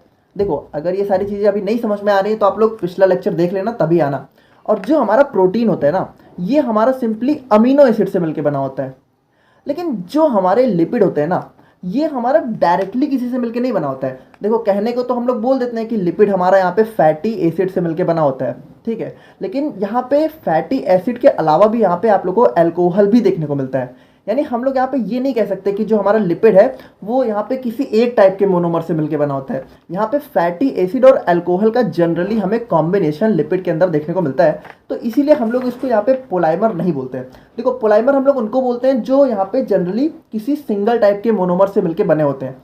तो यहाँ पे प्रोटीन तो चलो हमारा अमीनो एसिड से मिलके हो गया, ठीक है, न्यूक्लिक एसिड हमारा न्यूक्लियोटाइड से मिलके हो गया, कार्बोहाइड्रेट हमारा यहाँ पे मोनोसेक्राइड हो गए। लेकिन यहाँ पे जो हमारा लिपिड है वो यहाँ पे अभी हम लोग आगे देखने वाले हैं उस चीज़ को, ठीक है, तो वो यहाँ पे फैटी एसिड और अल्कोहल इन दोनों के कॉम्बिनेशन से मिलकर बनता है। अब यहाँ पे इसका एग्जाम्पल हमारा लिपिड का क्या हो गया, फैट्स हो गया और ऑयल्स हो गए। अब यहाँ पे हम लोग बात करें अपने फंक्शंस ऑफ लिपिड्स के बारे में। देखो अभी हम लोग यहाँ पे लिपिड का स्ट्रक्चर देख रहे हैं, ठीक है, तो अभी आप लोग ज़्यादा उसके लिए परेशान मत हो, थोड़ा सा आराम से चलो। जैसे फंक्शंस ऑफ लिपिड्स की बात करें तो यहाँ पे ये क्या होता है, ये हमारा स्टोर्ड फॉर्म ऑफ एनर्जी होता है। तो यहाँ पे जो हमारी बॉडी है ना, देखो उसमें हमें इंस्टेंट एनर्जी प्रोवाइड करने का काम हमारा कार्बोहाइड्रेट करता है, लेकिन जो एनर्जी का स्टोर्ड फॉर्म होता है वो हमारा लिपिड ज़्यादातर देखने को मिलता है, ठीक है। देखो कार्बोहाइड्रेट के अंदर भी होता है स्टोर्ड फॉर्म, लेकिन जो हमारे लिपिड्स हैं जनरली यही हमारे एनर्जी का स्टोर्ड फॉर्म होते हैं। और यहाँ पे बात करें तो जो हमारी सेल मेम्ब्रेन होती है, या फिर इसी को आप लोग प्लाज्मा मेम्ब्रेन भी बोलते हो, वो भी हमारी लिपिड से मिलकर बने होती है। अब अगर आप लोग को याद हो तो जो हमारी सेल के अंदर जो हमारी मेम्ब्रेन होती है सेल की, यानी ये जो आउटर पार्ट होता है, ये हमारा बाई लेयर ऑफ फॉस्फोलिपिड से मिलकर बना होता है। हम लोगों ने डिस्कस किया था, अगर आप लोग को याद हो।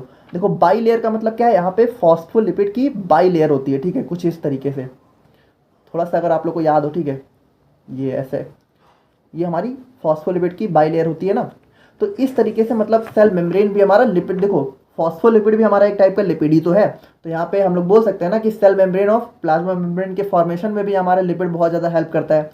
और यहाँ पे बात करें तो they are the precursor of hormones, यानी हमारी बॉडी के अंदर जो डिफरेंट डिफरेंट हार्मोन्स होते हैं, जैसे मेल्स के अंदर यहाँ पे टेस्टोस्टेरोन होता है और फीमेल्स के अंदर मेनली यहाँ पे प्रोजेस्टेरोन और एस्ट्रोजन होता है, ठीक है। तो इन सब का प्रीकर्सर होता है। देखो प्रीकर्सर क्या होता है कि यानी आप कह सकते हो कि इन सब के फॉर्मेशन में भी हमारा लिपिड जो है हेल्प करता है। और उसके बाद हम लोग यहाँ पे बात करें तो they provide metabolic fuel to the body, यानी कि जो हमारी बॉडी है उसके अंदर जब यहाँ पे मेटाबॉलिज्म की प्रोसेस होती है, ठीक है, तो उस टाइम उसको यहाँ पे एनर्जी प्रोवाइड करने का काम भी हमारा लिपिड करता है। और यहाँ पे दे helps in the absorption of fat soluble vitamin, यानी कि देखो हमारी कुछ ऐसे विटामिन होते हैं, ठीक है, जैसे जो भी खाना हम लोग खाते हैं तो उसके अंदर कुछ ऐसे विटामिन होते हैं, जैसे हमारा विटामिन ए हो गया, विटामिन डी, विटामिन ई, ये सारे ऐसे विटामिन हैं जो कि फैट सॉल्युबल ही होते हैं, यानी कि अगर हमारा लिपिड नहीं है तो वो यहाँ पे सॉल्युबल ही नहीं होंगे, एब्जॉर्ब ही नहीं होंगे, ठीक है। तो यहाँ पे उनके एब्जॉर्प्शन में भी हमारा बहुत ज़्यादा हेल्प करता है, जो कि हमारा लिपिड्स होता है, ठीक है। और उसके बाद हम लोग बात करें तो they are used as taste enhancer. अब आप सभी को पता है अगर हमारे डेली लाइफ के खाने से हमारा तेल रिमूव कर दिया जाए तो हम लोग खाना ही नहीं खा पाएंगे। देखो वैसे तेल हेल्दी तो नहीं होता है, लेकिन हमारा जितना भी खाना है, ठीक है, कोई भी सब्जी बन रही है, दाल बन रही है, सभी में हमारा ऑयल जो है मैंडेटरी होता है। तो यहाँ पे टेस्ट को इन्हांस करने के लिए भी इसका यूज किया जाता है। अब हम लोग यहाँ पे बात करें अपने क्लासिफिकेशन ऑफ लिपिड्स की, तो इसको हम लोग यहाँ पे 3 पार्ट में क्लासीफाई कर सकते हैं। देखो कहने को आप लोग जो है यहाँ पे चौथा पार्ट भी लिख सकते हो, ठीक है, जैसे हमारा मिसलेनियस लिपिड्स हो गया, लेकिन उतनी यहाँ पे कोई ज़रूरत नहीं है, ठीक है। और यहाँ पे कई सारी बुक्स में वो नहीं भी दिया हुआ है, तो हम लोग एक जनरल पैटर्न को फॉलो करेंगे। और यहाँ पे हमारा क्लासिफिकेशन जो है 3 टाइप का होता है, सिंपल लिपिड्स, कंपाउंड लिपिड्स और डेराइव्ड लिपिड्स। अब यहाँ पे देखो, अभी आप लोग ना थोड़ा सा इसको बस एग्जाम्पल पार्ट में देखो, अभी हम लोग इसको डिटेल में भी देख रहे हैं। जैसे हमारा सिंपल लिपिड्स के अंदर हमारा हो गया फैट हो गया, ऑयल हो गया, वैक्सेज हो गए, ठीक है। और कंपाउंड लिपिड्स की बात करें तो जो हमारा फॉस्फोलिपिड्स हो गए, ग्लाइकोलिपिड्स, लाइपोप्रोटीन्स, और डेराइव्ड के अंदर हमारा स्टेरॉइड्स हो गया, कार्टिनॉइड्स हो गया। अब देखो यहाँ पे ये सिंपल, कंपाउंड और डेराइव्ड का मतलब क्या है, तो इसको हम लोग यहाँ पे एक एक करके देखते हैं। अब जैसे कि हम लोग बात करें अपने सिंपल लिपिड्स के बारे में, तो यहाँ पे ये क्या होते हैं, they are the esters of fatty acids and alcohol. अब यहाँ पे देखो इस लाइन को आप लोग थोड़ा सा ध्यान से समझना।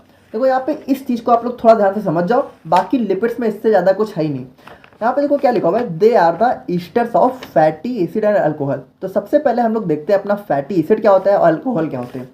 तो यहाँ पे देखो 2 वर्ड है हमारे, पहला हमारा क्या है, फैटी एसिड, ठीक है, और दूसरा हमारा क्या है, अल्कोहल।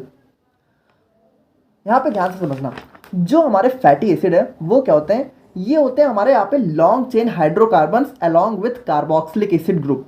अब कार्बोक्सिलिक एसिड ग्रुप हमारा क्या होता है, COOH, ठीक है, COOH, ठीक है। इसको हम लोग इस तरह डिनोट करते हैं, या फिर चाहो तो आप लोग ऐसे भी लिख सकते हो COOH, ठीक है, डायरेक्टली, पर जनरली बॉन्ड फॉर्म में हमारा इस तरीके से होता है। तो यहाँ पे जो हमारे फैटी एसिड होते हैं, तो इसके अंदर आप लोगों को कार्बोक्सिलिक एसिड देखने को मिलेगा, और इसके पीछे आप लोगों को कार्बन की लॉन्ग चेन, यानी कि कार्बन की बहुत लॉन्ग चेन यहाँ पे देखने को मिलेगी, ठीक है। मतलब हाइड्रोजन भी होगा डेफिनेटली, ठीक है, हाइड्रोजन, और यहाँ पे एक हाइड्रोजन और यानी हाइड्रोकार्बन्स की लॉन्ग चेन। अब यहाँ पे कितनी भी लंबी हो सकती है, ठीक है, जनरली यहाँ पे 15, 16, 17, 18 कार्बन की होती है। तो यहाँ पे देखो ये क्या होते हैं, अब देखो यहाँ पे जो हमारे कार्बन की चेन होती है, इसको अगर हम लोग यहाँ पे R से डिनोट करें, ठीक है, जनरली हम लोग कार्बन चेन को R से ही डिनोट करते हैं। तो यहाँ पे इसको हम लोग इस तरह लिख सकते हैं, फैटी एसिड हमारा क्या होता है, R, ठीक है, और C+O और OH। और अब बात करें हम लोग यहाँ पे अपने अल्कोहल के बारे में, तो अल्कोहल क्या होता है, अल्कोहल भी हमारा एक टाइप का फंक्शनल ग्रुप होता है। तो अल्कोहल हमारा क्या होता है, OH, यानी कि जहाँ पे आप लोग को OH देखने को मिले तो आप लोग समझ जाओ अल्कोहल है। और यहाँ पे अल्कोहल में भी आप लोग को कार्बन की लॉन्ग चेन देखने को मिलेगी, और अगर हम लोग इसको RE से डिनोट करें तो हमारा R हो गया, ठीक है। तो यहाँ पे देखो अल्कोहल हमारा क्या हो गया, ROH, और हमारा फैटी एसिड क्या हो गया, RC+OOH। यहाँ पे देखो R का मतलब क्या है, R का मतलब है हमारी कार्बन की चेन। अब वो कितनी भी छोटी हो सकती है, कितनी भी बड़ी हो सकती है। जनरली अगर कार्बन की चेन है तो उसको हम लोग यहाँ पे R से डिनोट कर देते हैं। अब यहाँ पे देखो यहाँ पे क्या लिखा है, सिंपल लिपिड्स क्या होते हैं, they are the esters of fatty acids and alcohol. अब ईस्टर्स क्या होता है? ईस्टर्स का मतलब यहाँ पे ये है कि जब हम लोग अपने फैटी एसिड को अल्कोहल से रिएक्ट कराएंगे, यानी इन दोनों की जब हम लोग रिएक्शन कराएंगे तो देखो होगा क्या, यहाँ पे देखो ये हमारा क्या है RC डबल बॉन्ड OH और यहाँ पे क्या है ये ROH है। अब जब इन दोनों की रिएक्शन कराएंगे, यानी यहाँ पे देखो, यहाँ पे जब इन दोनों की हम लोग रिएक्शन कराएंगे तो होगा क्या, यहाँ से हमारा H, ठीक है, यहाँ से हमारा H और यहाँ से हमारा OH, ये दोनों मिलके क्या बना लेंगे, ये दोनों यहाँ पे रिमूव हो जाएंगे और यहाँ पे बना लेंगे वाटर। और यहाँ पे जो हमारा प्रोडक्ट है, देखो इस चीज़ को ध्यान से समझना, यहाँ पे जो हमारा प्रोडक्ट है वो हमें देखने को मिलेगा RC डबल बॉन्ड O, ठीक है, और यहाँ पे देखो ये OH तो चला जा चुका है, अब यहाँ पे इसका O जाओ, ठीक है, देखो ये O हमारा यहाँ पे आ जाएगा, देखो ये दोनों का, इन दोनों के बीच में रिएक्शन हुई, अब इन दोनों का यहाँ पे कॉम्बिनेशन हो रहा है, तो ये हो गया O और उसके बाद R, ठीक है। तो हमारा ये होता है हमारा लिपिड। देखो ये हमारा वैसे तो सिंपल लिपिड का फॉर्मूला है, ठीक है, फॉर्मूला क्या है, मतलब सिंपल लिपिड का स्ट्रक्चर है, लेकिन यहाँ पे जो हमारे जितने भी टाइप के लिपिड हैं, यानी जनरली हमारे नेचर में हमें जितने भी लिपिड देखने को मिलते हैं उन सभी का जनरल फॉर्मूला हमारा यही होता है, जनरल स्ट्रक्चर हमारा यही होता है, यानी कि आप लोग कह सकते हो कि ये होते हैं हमारे लिपिड। अब यहाँ पे अगर आप लोगों ने फंक्शनल ग्रुप वाला लेक्चर ध्यान से देखा हो, ठीक है, अगर नहीं देखा है तो उसको आप लोग पहले देख लो, तो जब आप लोग को यहाँ पे C डबल बॉन्ड O और O, ठीक है, यानी दो ऑक्सीजन जिसमें एक हमारा डबल बॉन्ड से हो और एक हमारा डायरेक्टली कार्बन से अटैच हो, ठीक है, और इसके दोनों तरफ जब आप लोग को कार्बन की चेन देखने को मिले, यानी देखो C डबल बॉन्ड के इस साइड भी कार्बन की चेन, R मतलब क्या होता है कार्बन की चेन, और इस साइड भी कार्बन की चेन, तो जब आप लोग को इस तरह का स्ट्रक्चर देखने को मिले तो ये होता है हमारा यहाँ पे फंक्शनल ग्रुप, जिसको हम लोग बोलते हैं ईस्टर। ईस्टर यानी कि यहाँ पे होता क्या है कि जब हम लोग अपने फैटी एसिड को अल्कोहल के साथ रिएक्ट कराते हैं तो हमारा क्या फॉर्म हो जाता है, हमारा ईस्टर फॉर्म हो जाता है, और ये ईस्टर हमारा क्या होता है, ये हमारा लिपिड होता है, यानी लिपिड्स हमारे क्या होते हैं, simply esters of fatty acid and alcohol. I hope कि आप लोग इस लाइन का मतलब समझ गए होंगे। देखो यही लाइन हमारे लिपिड्स के अंदर सबसे इंपॉर्टेंट है। आई होप समझ गए होगे यार आप लोग, यार इसमें अब इससे ज़्यादा क्या ही समझाएं, ठीक है। अब यहाँ पे देखो the simple lipids include fat, waxes and oils, यानी कि जो हमारा सिंपल लिपिड है उसके अंदर आप लोग को फैट देखने को मिलेगा, यानी जितने भी हमारे फैट होते हैं, ऑयल्स होते हैं और वैक्सेज। अब यहाँ पे देखो जो हमारे फैट और ऑयल है ये तो हमारे सिंपली होते हैं esters of fatty acids and glycerols. अब यहाँ पे ग्लिसरॉल का मतलब क्या है, तो देखो यहाँ पे इस चीज़ को भी थोड़ा सा और समझ लो, ठीक है, वैसे तो आप लोग समझ चुके हो। देखो ग्लिसरॉल क्या होता है, ग्लिसरॉल यानी कि जो हमारी ग्लिसरीन होती है ना उसी का एक फॉर्म होता है। तो ग्लिसरॉल का फॉर्मूला होता है हमारा यहाँ पे प्रोपेन है ना, प्रोपेन, ठीक है, और 1 2 3 ट्राईऑल। अब अगर आप लोगों ने यहाँ पे हमारे IUPAC का लेक्चर देखा है तो यहाँ पे देखो इसको अगर हम लोग ड्रॉ करना चाहें तो प्रोपेन का मतलब क्या हुआ, प्रॉप मतलब 3 कार्बन, तो यहाँ पे देखो 3 कार्बन हम लोग बना लेते हैं, ठीक है, 3 कार्बन। और यहाँ पे ऑल मतलब क्या होता है, ऑल मतलब अल्कोहल, अल्कोहल के लिए हम लोग यहाँ पे सेकेंडरी सफिक्स यूज करते हैं ऑल। और ट्राईऑल का मतलब क्या है, यानी कि 3 अल्कोहल, और 1 2 3 यानी कि देखो यहाँ पे ये पहला कार्बन, ये दूसरा कार्बन, ये तीसरा कार्बन, तो यहाँ पे तीनों जहाँ पे हम लोग क्या लगा देते हैं OH OH OH, ठीक है। तो ये होता है हमारे यहाँ पे ग्लिसरॉल। और देखो यहाँ पे आप लोग देख रहे हो तो यहाँ पे देखो ये जनरली हम लोग इसको अल्कोहल ही तो बोल सकते हैं। देखो ग्लिसरॉल हमारा क्या है, ग्लिसरॉल हमारा एक टाइप का अल्कोहल ही तो है, अल्कोहल का ही एक पार्ट है हमारा ग्लिसरॉल, ठीक है। तो यहाँ पे देखो जो हमारे फैट और ऑयल होते हैं ये हमारे क्या होते हैं, esters of fatty acids and glycerol. देखो सिंपल लिपिड क्या होता है, ester of fatty acid and alcohol, और अल्कोहल के अंदर भी ग्लिसरॉल हमारा एक टाइप होता है। तो जो हमारे फैट और ऑयल्स होते हैं वो हमारे होते हैं esters of fatty acids and glycerol, यानी अल्टीमेटली वही चीज़ है, ठीक है। देखो अल्टीमेटली यही चीज़ लिखी हुई है, बस ये इसी का एक पार्ट है। तो अगर हम लोग इसको बनाना चाहें तो देखो ये हो गया हमारा ग्लिसरॉल का फॉर्मूला। और अल्कोहल हमारा क्या होता है, अल्कोहल होते हैं हमारे लॉन्ग चेन यहाँ पे hydrocarbons along with carboxylic acid, तो यहाँ पे COOH और इसके पीछे कार्बन की लंबी चेन। अब देखो यहाँ पे अगर हम लोग इन दोनों को कंबाइन करके लिखें, यानी हमारे जो ग्लिसरॉल है और जो फैटी एसिड है, तो यहाँ पे देखो ये कुछ इस टाइप का होगा। जो हमारा ग्लिसरॉल है उसका हमारा क्या है COH, ठीक है, COH और COH। और जो हमारा यहाँ पे फैटी एसिड है उसका हमारा क्या है R, ठीक है, और COOH, ठीक है, COOH। तो इन दोनों को अगर हम लोग कंबाइन कराएं तो यहाँ पे देखो हमारे कार्बन 3 है, ठीक है, लेकिन हमारा यहाँ पे तो एक ही है, यानी ये किसी एक ही के साथ आके लग सकता है। तो यहाँ पे देखो ये कैसे होगा, यहाँ पे ये देखो ये वाला हटाओ, ठीक है, पहले नीचे के बना लो। देखो ज़्यादा कंफ्यूज मत हो, ठीक है। अगर मान लो आप लोग को नहीं भी समझ में आ रहा है, वैसे ऐसा होना तो नहीं चाहिए, तो कोई बात नहीं। यहाँ पे देखो हम लोग थोड़ा सा डीप में जा रहे हैं, इतना आप लोग एग्जाम में नहीं पूछने वाला, ठीक है। ये तो मैं आप लोग को थोड़ा सा डीपली समझा रहे हैं कि स्ट्रक्चर कैसा होता है इसका। तो यहाँ पे देखो ये जो हमारा फैटी एसिड है ये हमारा इसके इस वाले कार्बन के साथ आके ज्वाइंट हो जाएगा। तो यहाँ पे देखो ये कैसे हो जाएगा OC डबल बॉन्ड O और R, और हमारा H2O हमारा देखो यहाँ से ये OH और यहाँ से ये H, ये रिमूव हो गया और ये हमारा क्या हो गया, H2O हो गया। अब यहाँ पे थोड़ा सा ध्यान से समझना, देखो जब हमारा एक फैटी एसिड हमारे ग्लिसरॉल के साथ आके लगता है, यानी कि किसी एक ही कार्बन के साथ यहाँ पे जब हमारा फैटी एसिड लगता है, सिंगल फैटी एसिड, तो हम लोग इसको बोलते हैं मोनोग्लिसराइड्स। थोड़ा सा ध्यान से समझना, देखो यही बस ये हमारा मेन कंसेप्ट है। और जब हमारे यहाँ पे दो फैटी एसिड आके जुड़ जाएगा तो वो हमारा क्या हो जाएगा, डाइग्लिसराइड। और अगर मान लो हमारा तीन फैटी एसिड हमारा ग्लिसरॉल के साथ आके जुड़ गए, यानी कि ग्लिसरॉल के तीनों कार्बन के साथ अगर हमारा फैटी एसिड अगर जुड़ गया, देखो इसको थोड़ा सा समझना क्योंकि ये हमारा सबसे इंपॉर्टेंट होता है। जैसे देखो ये हमारे ग्लिसरॉल के 3 कार्बन है, ठीक है, और अगर इन तीनों के साथ हमारा यहाँ पे 3 फैटी एसिड यहाँ पे जुड़ जाए, ठीक है, C डबल बॉन्ड O, ठीक है, और इसको हम लोग मान लेते हैं R1 और C डबल बॉन्ड O, ठीक है, इसको हम लोग मान लेते हैं R2 और C डबल बॉन्ड O, इसको हम लोग मान लेते हैं R3, ठीक है। तो ये हमारा एक फैटी एसिड F1 हो गया, ये हमारा एक फैटी एसिड F2 हो गया और ये हमारा फैटी एसिड एक हमारा F3 हो गया। देखो ग्लिसरॉल हमारा एक ही है लेकिन फैटी एसिड हमारे 3 हो गए, यानी ग्लिसरॉल के तीनों कार्बन के साथ जब हमारे 3 फैटी एसिड के मॉलिक्यूल्स आके जुड़ जाते हैं तो हमारा जो फॉर्मेशन होता है इसको हम लोग बोलते हैं ट्राइग्लिसराइड्स। और यही हमारा यहाँ पे सबसे ज़्यादा आप लोग को देखने को मिलता है, ठीक है। बेसिकली अगर आप लोग बुक वगैरह में भी देखोगे तो आप लोग को ट्राइग्लिसराइड्स का बहुत ज़्यादा एग्जाम्पल देखने को मिलेगा। तो आई होप कि आप लोग यहाँ पे समझ गए होंगे कि यहाँ पे किस तरीके से होता है, ठीक है। तो हमारे फैट्स एंड ऑयल्स क्या होते हैं, esters of fatty acids and glycerol, और जो हमारे वैक्सेज होते हैं वो क्या होते हैं, esters of fatty acids and alcohols other than glycerol. यानी कि यहाँ पे जो हमारा अल्कोहल होगा वो ग्लिसरॉल नहीं होगा, ठीक है, ग्लिसरॉल के अलावा कोई और चीज़ें होंगी। अब जैसे जो हमारा फैट्स एंड ऑयल्स है तो उसको जनरली हम लोग यहाँ पे खाने में ज़्यादा यूज़ करते हैं, और जो हमारे वैक्सेज होते हैं वो हमारी इंडस्ट्री वगैरह में ज़्यादा यूज़ किए जाते हैं।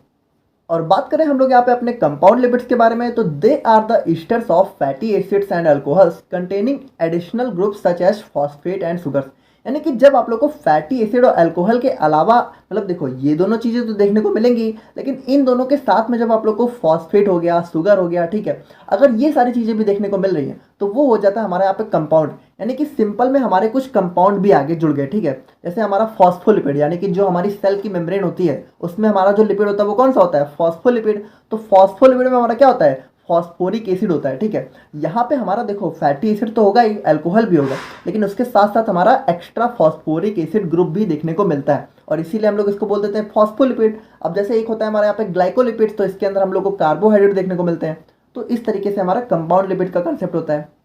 एंड फाइनली बात करें हम लोग अपने डेराइव्ड लिपिड्स के बारे में, तो देखो ये यहाँ पे क्या होते हैं, derived lipids are the substances that are derived from simple and compound lipids by hydrolysis. यानी कि जब हम लोग यहाँ पे सिंपल और कंपाउंड से कुछ सब्सटेंस को डेराइव करते हैं तो उसको हम लोग बोलते हैं डेराइव्ड लिपिड्स। अब यहाँ पे देखो ये हमारे फैट के प्रॉपर्टी को स्ट्रक्चरली रिसेंबल नहीं करते हैं। रिसेंबल मतलब होता है, आप कह सकते हो कि कॉपी करना, यानी कि ये हमारा स्ट्रक्चरली फैट की तरह तो नहीं होते हैं, लेकिन फैट की कुछ प्रॉपर्टीज इसके अंदर देखने को मिलती है। तो वो जो हमारे डेराइव्ड लिपिड्स है ना, ये हमारे प्योर लिपिड्स नहीं होते, ठीक है। यानी आप कह सकते हो कि होते तो हैं लेकिन प्योर नहीं होते। यानी इसके अंदर जो हमारा हम लोगों ने जो जनरली देखा है कि जो हमारे लिपिड्स हैं वो हमारे क्या होते हैं, फैटी एसिड और अल्कोहल का ईस्टर डेरिवेटिव। तो वो फॉर्मूला हमारा इसके अंदर थोड़ा बहुत नहीं लागू होता है, ठीक है। जैसे इसके अंदर अगर एग्जांपल्स की बात करें तो हमारा स्टेरॉइड्स होता है, ठीक है, और कैरोटेनॉइड्स होता है। तो जो हमारा स्टेरॉइड है ना, ये हमारा यहाँ पे एक ट्रू लिपिड्स नहीं होता है, लेकिन थोड़ा सा यहाँ पे कह सकते हो कि लिपिड की कुछ प्रॉपर्टीज इसके अंदर देखने को मिलती है। होता लिपिड ही है लेकिन ट्रू लिपिड नहीं होता है, ठीक है। तो ज़्यादा कन्फ्यूज मत हो आप लोग इसमें।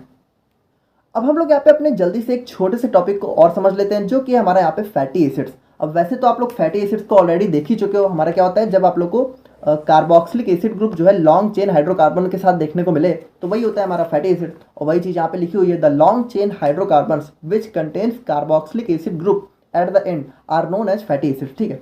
अब यहाँ पे फैटी एसिड क्या होते हैं, जब यहाँ पे अल्कोहल के साथ कंबाइन करते हैं, और जनरली ये अल्कोहल हमारा क्या होता है, ग्लिसरॉल, ठीक है। ज़्यादातर हमारा ग्लिसरॉल ही अल्कोहल के फॉर्म में देखने को मिलता है। तो यहाँ पे क्या होता है, फैट एंड ऑयल का फॉर्मेशन होता है। ये सारी चीज़ें ऑलरेडी हम लोग डिस्कस कर चुके हैं। यहाँ पे हम लोग कह सकते हैं, we can say that fatty acids are the building blocks of lipids. जैसा कि मैंने आप लोगों को स्टार्टिंग में बताया कि वैसे तो हम लोग बोल सकते हैं जनरली कि लिपिड हमारा फैट जो है फैटी एसिड से ही मिलकर बना होता है, लेकिन उसके साथ साथ यहाँ पे अल्कोहल भी एक मैंडेटरी देखने को मिलता है, ठीक है। अब इसके क्लासिफिकेशन की बात करें तो यहाँ पे देखो इसको थोड़ा सा ध्यान से समझना, बाकी है बहुत ईजी। अब यहाँ पे इसको हम लोग जो है दो तरीके से क्लासिफाई कर सकते हैं। पहला हो गया यहाँ पे सैचुरेटेड फैटी एसिड्स और दूसरा हो गया अनसैचुरेटेड फैटी एसिड्स। अब अगर आप लोगों ने ऑर्गेनिक केमिस्ट्री का लेक्चर देखा है तो सैचुरेटेड का मतलब क्या होता है, जब आप लोग को यहाँ पे सिंगल बॉन्ड देखने को मिले, यानी यहाँ पे हमारा जो भी लिपिड है, ठीक है, तो ये जो कार्बन की चेन है ना, यहाँ पे जब आप लोग को टोटल सिंगल बॉन्ड देखने को मिले, जैसे हम लोग मान लो बनाए, तो यहाँ पे जब आप लोग को सिंगल, ठीक है, यहाँ पे कोई भी डबल बॉन्ड वगैरह नहीं है, तो हमारा हो गया यहाँ पे सैचुरेटेड, ठीक है। सैचुरेशन का मतलब यहाँ पे डबल बॉन्ड वगैरह नहीं देखने को मिलते हैं। और अनसैचुरेटेड फैटी एसिड्स की बात करें तो यहाँ पे जो हमारी हाइड्रोकार्बन की चेन है उसमें आप लोग को डबल बॉन्ड देखने को मिलेगा। अब देखो ये भी हमारा दो पार्ट में क्लासीफाई है, मोनो अनसैचुरेटेड फैटी एसिड्स, यानी इसको हम लोग बोलते हैं म्यूफा। देखो म्यूफा का मतलब क्या है, मोनो अनसैचुरेटेड फैटी एसिड्स, और दूसरा हो गया यहाँ पे पॉली अनसैचुरेटेड फैटी एसिड्स, ठीक है। इसको हम लोग बोलते हैं PUFA, poly unsaturated fatty acids. देखो म्यूफा प्यूफा, इसको थोड़ा सा आप लोग जो है अपने दिमाग में फिट कर लो, आप लोग को देखने को मिल सकता है। तो यहाँ पे मोनो पॉली का मतलब क्या हुआ, जब आप लोग को यहाँ पे एक सिंगल डबल बॉन्ड देखने को मिले, ठीक है, यानी कि जो हमारा फैटी एसिड है अगर उसमें आप लोग को सिंगल डबल बॉन्ड देखने को मिले तो उसका हो गया मोनो। देखो मोनो मतलब सिंगल, और जब आप लोग को दो या दो से ज़्यादा डबल बॉन्ड देखने को मिले हमारी लॉन्ग हाइड्रोकार्बन चेन के अंदर, जो कि हमारी फैटी एसिड्स के अंदर होती हैं, ठीक है, तो हमारा हो जाता है पॉली अनसैचुरेटेड, ठीक है। अब जैसे इसको अगर हम लोग यहाँ पे थोड़ा सा थ्योरी पोर्शन में डिस्कस करें तो these fatty acids do not contain any double bond, ठीक है, यानी जो हमारे सैचुरेटेड होते हैं उसके अंदर डबल बॉन्ड देखने को नहीं मिलता है, और इनका यहाँ पे मेल्टिंग पॉइंट बहुत ज़्यादा हाई होता है, और जनरली यहाँ पे रूम टेम्परेचर पे ये हमें सॉलिड देखने को मिलते हैं। और इसका एग्जाम्पल हमारा क्या हो गया, लॉरिक एसिड और पाल्मिटिक एसिड।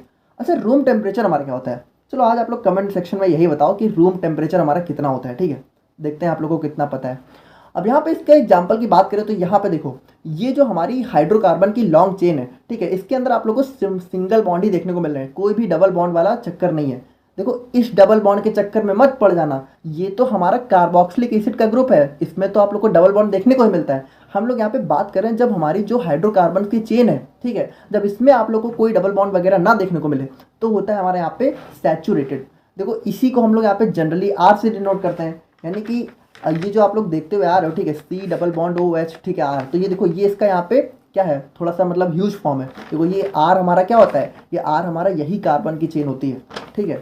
और अनसैचुरेटेड फैटी एसिड्स की बात करें तो यहाँ पे इसके अंदर हमें जो है एक या एक से ज़्यादा डबल बॉन्ड देखने को मिल सकते हैं। यहाँ पे ये रूम टेम्परेचर पे लिक्विड होते हैं और इनका मेल्टिंग पॉइंट यहाँ पे लो होता है, और इसका एग्जाम्पल होता है हमारे यहाँ पे ओलेइक एसिड, ठीक है, और भी एग्जाम्पल्स होते हैं डेफिनेटली।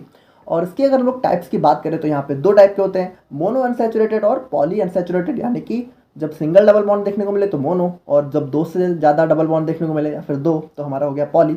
अब इसका एग्जांपल अगर आप लोग देखो तो यहाँ पे ध्यान से देखो तो यहाँ पे इस वाले कार्बन और इस वाले कार्बन के बीच में आप लोग को डबल बॉन्ड देखने को मिल रहा है, तो ये हमारा इसका एग्जांपल हो गया अनसैचुरेटेड फैटी एसिड्स का। और अनसैचुरेटेड के अंदर भी मोनो अनसैचुरेटेड फैटी एसिड्स का, यानी म्यूफा का, ठीक है। तो आई होप कि आप लोगों को आज का वीडियो समझ में आ गया होगा। बाकी अगर कोई डाउट है तो प्लीज़ कमेंट सेक्शन में लिख के बताना, और मिलते हैं हम लोग यहाँ पे नेक्स्ट वीडियो में। Thank you so much.